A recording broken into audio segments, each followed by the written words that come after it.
Hello, my fellow Ripplers. This is Chris Miles, your cash flow expert and anti-financial advisor. Chris Miles was able to retire twice by the time he was 39 years old.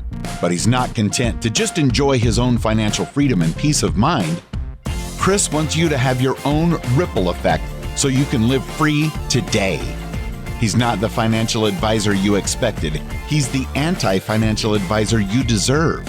He's jumping behind the mic right now, ready to make waves. Here's Chris Miles. Well, I'm going to show it's for you, those that work so hard for your money, and you're now ready for your money to start working harder for you right now. You want that freedom and cash flow today, not 30 or 40 billion years from now, but you want it right now so you can live that life that you love with those that you love. But more importantly, guys, I know it's not just about getting rich for you because you're good people.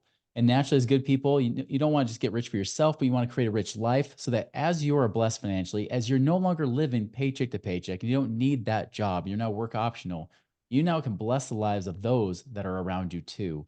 Guys, that is exactly the ripple effect I'm here to create for you today. Thank you for tuning in. Thank you for all of you that have been binging. You've even been sharing it with other people as well. Heck, we even got a guest today that also has heard the podcast. So appreciate you guys really tuning in today, because without you guys, we could not create this ripple effect. Hey, as a reminder, if you haven't done so already, you're really looking to figure out how to get your New Year's goals working for you, especially if you want passive income, go check our website, moneyripples.com. Lots of great information and lots of ways for you to be able to figure out, especially with that calculator we have, to figure out how much cash flow you could create in 2024. So go ahead and take that today. All right, guys. So I'm excited to bring on Bob Smith here today. So Bob actually is one of our VIP members, right? He's working with us on the client side. He's also done infinite banking, but I was really interested in hearing Bob's story here, not just from a personal level, but to be able to really see kind of his perspective. What is he doing? What got him to take those next steps to be able to start doing these strategies that we talk about on the show so often, right? So I wanted to make this really real for you guys.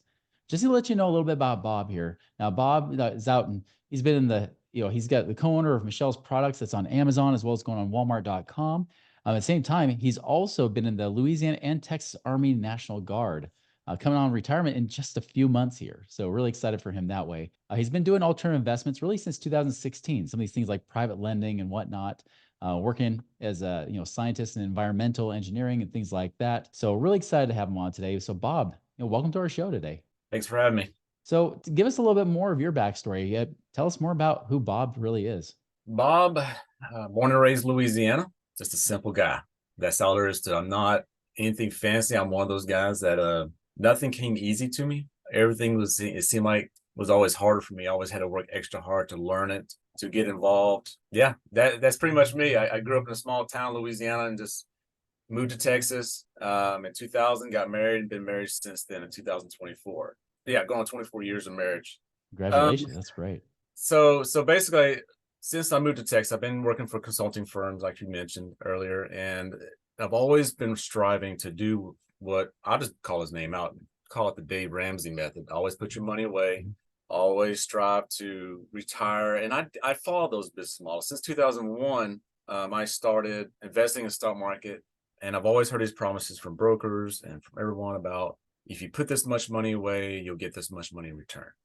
Mm-hmm. Well, I've been doing that since 2001. Wasn't very rich. We were never really making a ton of money. We made good money, above average money, but not like what I hoped would turn out for, like, let's say retirement, put money in my 401ks. And so I started brainstorming over the many years, watching YouTube videos, and I finally dabbled into private lending. I had all this excess fund, and that was kind of the eye opener for me, was, getting away from the stock market, basically. And so I didn't get 100% away, but I kind of pulled a lot of the money out of the stock market and started private lending with my brother-in-law who flipped houses. So that after I saw the successes in that, I felt I had more control. And so that's kind of where my simple life started. I just always followed the crowd initially of work hard, live cheap, live poor, put all your money in retirement. And in the end, I really wasn't seeing the performance that I was constantly promised I went through probably 4 different broker companies. Wow. And all I could get when I inquired back in 2008 why I lost all this money, and never was told, all I get was, you got to ride the wave. And I kept seeing these numbers pumped out by everyone about the S&P has been performing all these years. It'll grow by the time I'm 60. Well, I've been investing since I was 23. It's most of the money I got in there is the money that I've figured a way to get to grow, not the stock market. Oh, that's insightful right there. Because I mean, really, I know there's a lot of people that fit that category, right? Where if they're really honest with themselves, like, wait a minute, the whole reason I have as much money as I have is because I saved that money, not because, I mean, the market might have helped a little bit at least, right? But it's really It been did help a you little being bit. disciplined.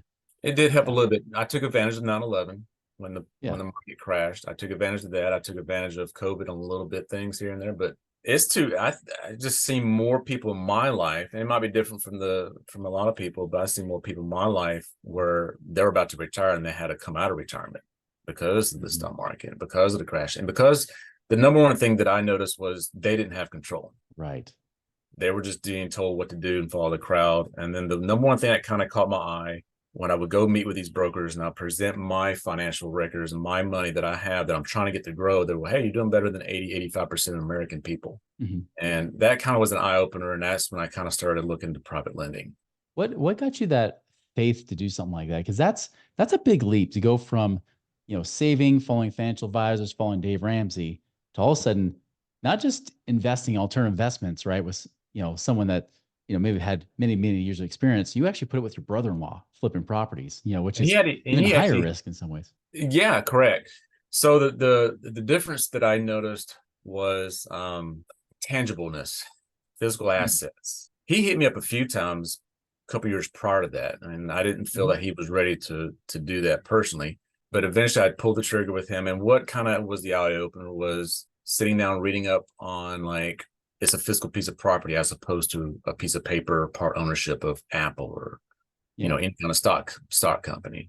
And so if he defaults or doesn't pay my money back, I get that house. And as long as the house value is worth more than what I gave him, I'm fine with that. So I knew enough on the background of like how to, go to a lawyer and get legal advice about how to take a house back. Well, I didn't have to do that. He paid me 10% interest, from 2016 all the way up to we're still doing business now together. He's just a small time real estate agent. So he was helping me grow some of the money, but not all of my money. And I wanted to see the goal of all the money growing. So the whole leap of faith for me was physical assets. And the other main thing that kind of motivated me was the follow the crowd of put X amount of dollars away from your paycheck into a 401k or a mutual fund. Statistically for me never worked. And a lot of people will tell me that, oh, you should have went with this company. And I said, well, I went with four of the top four companies in the world and none of them worked out. And in fact, if anything, they took fees from me while I was losing money. So I wish I had that kind of job where I could take your money and not be successful and still have my job. Right. So that was the whole plunge. It's just, you just got to jump into it. But you still have to do your vetting. You still have to do your due diligence. And the one thing that kind of got me into private lending on that part, and also with you guys, was it's in writing and it's tangible. And if anything goes wrong, there's to a certain degree a promise of a way of getting my money back somehow, some way. It just depends. Not all of them like that, but if it's tangible property, I like that. Well, I know you've started to invest with some of our vetted investors that we have within our group as well. And, is that kind of the same feeling you had as, when you're looking at these deals, you're thinking, I want something that I can claim, it has some tangible asset behind it. Like what are the kind of questions you're asking yourself now? So one of the things that, and there's Craig introduced me to the book, Hands Off Investor. Yeah. I guess basically when Craig presented what y'all do, and then when I started listening to these companies and I saw it's real easy to look up a company anywhere and look at their background or any kind of SEC claims against them. And as long as you vetted it, and then I don't see those issues. And I didn't go with every one of your vetted. I looked at some of your companies and I was like, that's not for me. I don't quite understand it. But there's like 3 to 4 companies I'm working with. They made perfect sense to me. They're simple, straightforward, simple interest. They are going to pay me interest monthly and quarterly. And no one has missed a beat yet. I did my due diligence on all of them and researched them. I couldn't find any negative claims or Ponzi schemes or anything like that. I mean, I probably spent 2 days, 3 days straight just researching, reading up on them, looking how much skin they got in the game. Right. And if they go under, they're going to lose everything too at their own personal life. you just don't jump in and don't do what Chris Moss tells you to do. You still have to do your due diligence and research. Mhm. And I've done that. Like I said, on probably a third, a half years, I've looked at them. They're good companies, but does it fit my portfolio? No, I did not decide not to do that. That's one thing I think is so good to know, because when I've talked to certain people, they'll say like, "Well, you just open up your investor group." I was like, "Well, yes and no. We have a whole buffet, but that's the problem. I see a lot of companies will try to throw a whole buffet out there, and a lot of them don't really do very good due diligence on those companies, anyways. They often will just connect with them because they pay them money to Yeah, promote them, right? Really, unlike those buffets, we try to make sure that you get narrowed down to what actually fits for your objectives, right? For your correct. investing style, so to speak, which is why we have to have 20 plus operators for you to maybe narrow down to like 4 to 6, and Yeah, and that's all you really need for the most part. Now, my goal is to keep growing, Mhm. but yeah, you're absolutely right. It's all about vetting. And that was the problem I was having while I was private lending. I was stuck with my brother-in-law, love him to Mhm. death, but I just had so much other liquid cash that needed to be working. I want 100% of my money working. Yeah, I do keep a surplus of cash Mhm. within our business. So if anything goes wrong, the economy tanks, we can feed the family still while Yeah. we try to resolve the issue. It's all about being like a prepper. You have food storage, you have money, you have access to cash, as a contingency. But in the meantime, I don't want to hoard the money in the bank and just let it sit there and not work. I mean, hey, you have 200 grand in the bank, and then 10 years later, it's only worth $100,000 in buying power. And so Right. that was my concern. And I had that issue. I had a lot of money in the savings account that we would put away, and I'll put a certain percentage stock market. And it just wasn't growing fast enough. And I'm at 46 now. And people are, oh, you got to your 60, 61. I said, yeah, 15 years goes fast. And I don't want to be Mhm. in that position of like trying to fix an issue at 60, 61 years old. And I don't want to rely Exactly. 100% on Social Security. The goal is to set myself up where I'm not going to rely on Social Security at all. If I get it, I get it. If I don't, I don't. I'm prepared. So I'm trying to change that mindset too. Not only as being my own banker, but also not rely on the government. They don't Right. have good, you know, batting percentage when it comes to being successful on profiting or making cash. They're more about taking money. It's a good thing you're retiring soon, because they can't get you on that one, right? Yeah. Yeah.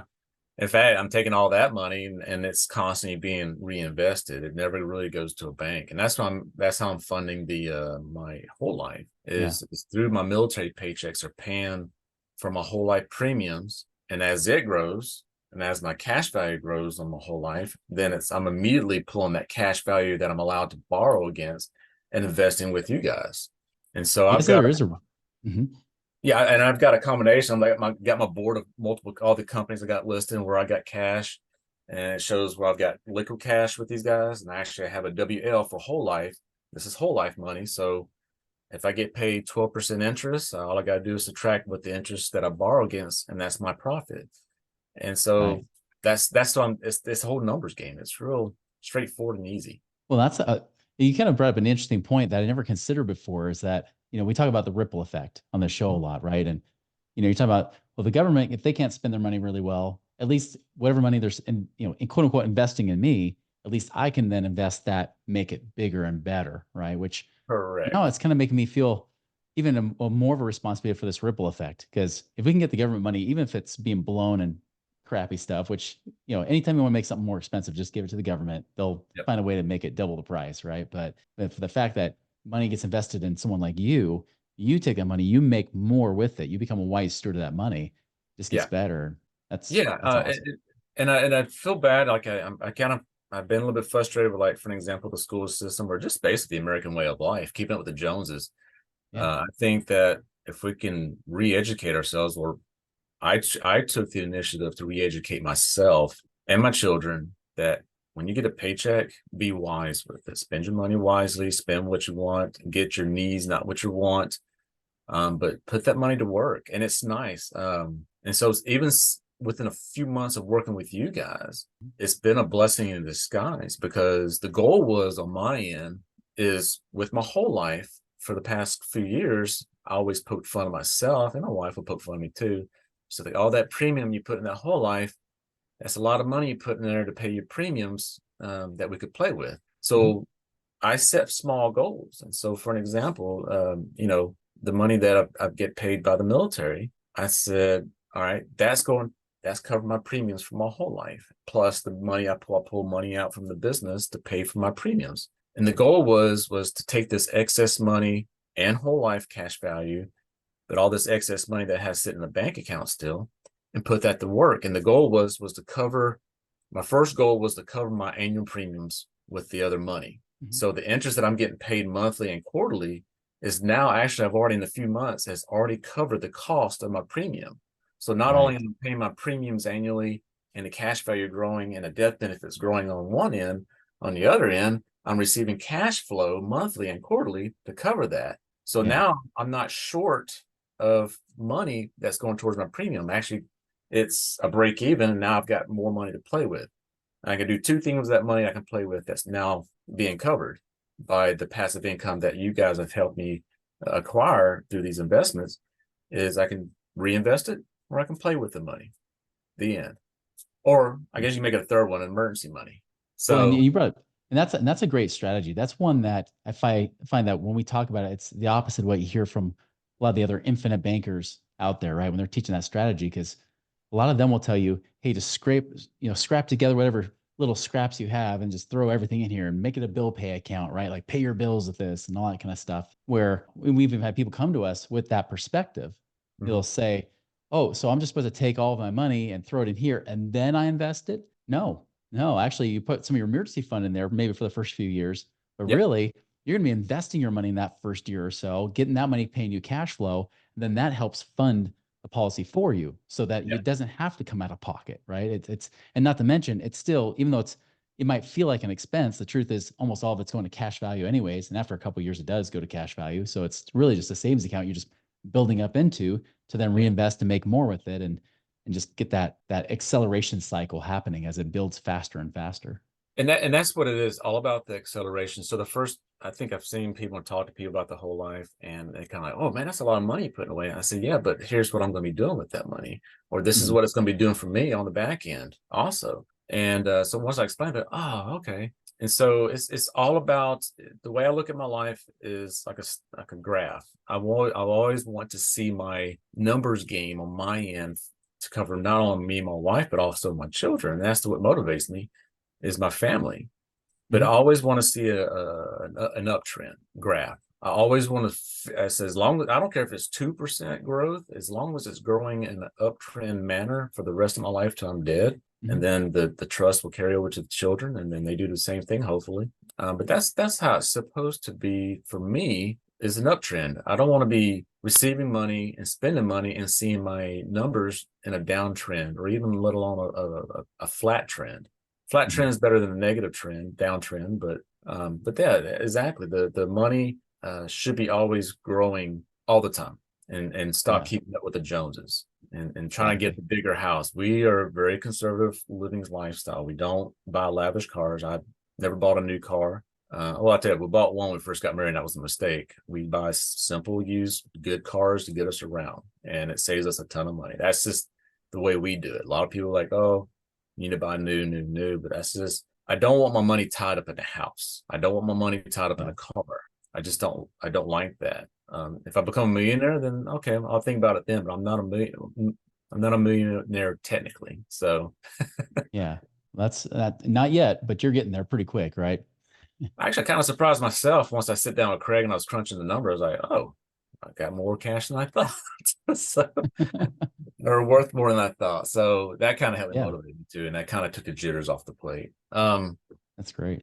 But yeah, since I've been with you guys since May, I'm loving every bit of it. The vetted program that you guys have provided to us on the monthly programs, sitting down with Craig and taking advice from him. There's a lot of things that I thought I knew what I was doing, and then once I talked to you guys, I was like, oh, I was not quite 100% correct on certain topics, but he helped me clarify, and it's just a matter of building up. If I had my advice for anyone that's, sitting on the edge of the fence to go with you guys, to go with the money ripples effect, and they had the cash that's there to do it, then I would highly recommend doing it, because like I said, we freed up $2,000-3,000 a month in cash flow because we are now working with investors that will pay us a certain percentage passive income by working with them. That's awesome. That's great to hear, man. I was actually going to ask you that. I was kind of wondering, it's like, well, what made you pick us versus, I mean, almost anybody out. I mean, not like there's a lot of people that do exactly what we do on the one-on-one side, but Yeah. there's plenty of people that do infinite banking. There's plenty of people that say, hey, I'll help you with create passive income. Well, what was it about us that made you feel different about this? It's funny. It's funny you say that. It's all about the one thing I always tell people. And I'm going to throw this in there real quick. The one thing I tell people all the time, as best I can, it don't matter if they're listening to me or not, always have your head on a bobble. Always be observant. Always, if you see something on a billboard, read it and then look it up on your phone, whatever. The way I found you guys was actually when I used to invest with another company that had an AI. You were actually going to be a speaker there at a guest conference, a guest speaker. Who is this guy? And it had a little snippet about you. I was like, yeah, okay, let me read it. So I went on there and I looked you up on YouTube and I started watching your videos. I was like, this is the guy I need to talk to, because for like a year, almost 2 years straight, I've been so frustrated because I'm like, who do I talk to continue to do private lending, to invest in syndicates, to invest in properties? I wasn't going to jump in and just watch random dudes on YouTube and go off of what they say. I need to get involved in a program, a club where I can put this money to work with tangible assets and not some made up dream that if you put your money here, it's going to grow. Yeah. And so that's when I made the contact to you guys. And immediately between you and Craig and your company, the communication was there. The information you presented was simple, straight to the point, and how it's going to work. And basically, you had a good plan laid out. And of all the programs I looked at for many, many years, Money Ripples was straightforward, simple, and I did not. And I'm very cautious to a certain. I've been scammed here and there in the past, but Money Ripples, just the way y'all laid it out to me, is what I was looking for. And it's just basically get the freaking money to work. And that's what they're supposed to do. I've always heard about it from Warren Buffett, Donald Trump, how they put the money to use. It ain't the stock market. Well, Warren Buffett's stock market, but he does a lot of other things. He ends up owning the businesses. He doesn't just play with them. He doesn't stock trade them. Yeah. Yeah. Well, that's where I get frustrated. And I hate to throw him under the bus a little bit. Dave Ramsey, he talks about put your money in mutual fund, mutual fund, mutual fund. But it's real easy to look him up. Majority of his money is just tied in real estate. Yeah. Tangible assets. And I'm like, well, I don't get it. And I don't like that kind of BS where you're going to tell me to put all my money in one basket, but if you're not doing the same thing, then why should I do what you tell me? Amen to that. Well, Bob, I appreciate having you on here today. It's been a great conversation. Man, I can't believe how much time has flown as we've been talking. So yeah, I apologize. We drag it out a little bit too long.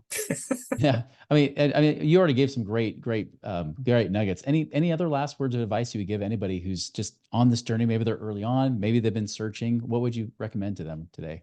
If you're in your early years, you're wanting to get to this point, follow the method of get a good job and put some money away. You can't just pull money out of the air. Get educated. There's no dumb question. Ask 1,000 questions. I've asked the dumbest questions on purpose, even though I know the answers, just to see what their response. And I always find something new. So always ask questions. There's no dumb questions. Self-educate and don't follow the crowd. I'm sorry, you can follow the crowd, but if you're going to follow the crowd, make sure you have about 2 or 3 other paths to follow, because I did that all the way up to 2016. I was following the crowd and I stuck with that one path. And then when I keep hearing these brokers say, you're doing better than 8% of American people, that's not what I want to hear. Something's wrong with that. And so, diversify. So yeah, if you want to keep working, go to college. Yeah, absolutely go for it. But don't just rely on that one path and follow the crowd down that one path. You need to have, the way I say, you need about 5 different paths of cash flow. That's the way I look at it. That's great advice. That's wise advice. It really is, Bob. So again, thank you so much. And yeah, everybody, that's again, if I were to recap what I heard Bob say as well, I mean, like he said, like you can get educated. In fact, get educated, be curious, ask good questions, always be asked questions, always be learning, and always be looking for ways to apply that learning too, so that it actually creates real results in your life. And he's living evidence of that, right? I mean, that's, now he's going to have brokers that wish they could do what he did. That's what's going to start happening. So again, Bob, thank you so much for your time, and everybody else, that's the thing. It's like, keep learning, keep educating yourself, keep growing. And then at some point when you're ready, take action, but make sure you're taking the right, deliberate, intentional action so that you get the life that you have always dreamed of. Guys, make it a wonderful and prosperous week, and we'll see you later. But I see more people in my life where they're about to retire and they had to come out of retirement because of the stock market, because of the crash, and because the number one thing that I noticed was they didn't have control. Right. They were just being told what to do and follow the crowd. And then the number one thing that kind of caught my eye when I would go meet with these brokers and I present my financial records and my money that I have that I'm trying to get to grow, they were, hey, you're doing better than 80-85% of American people. And that kind of was an eye opener. And that's when I kind of started looking to private lending.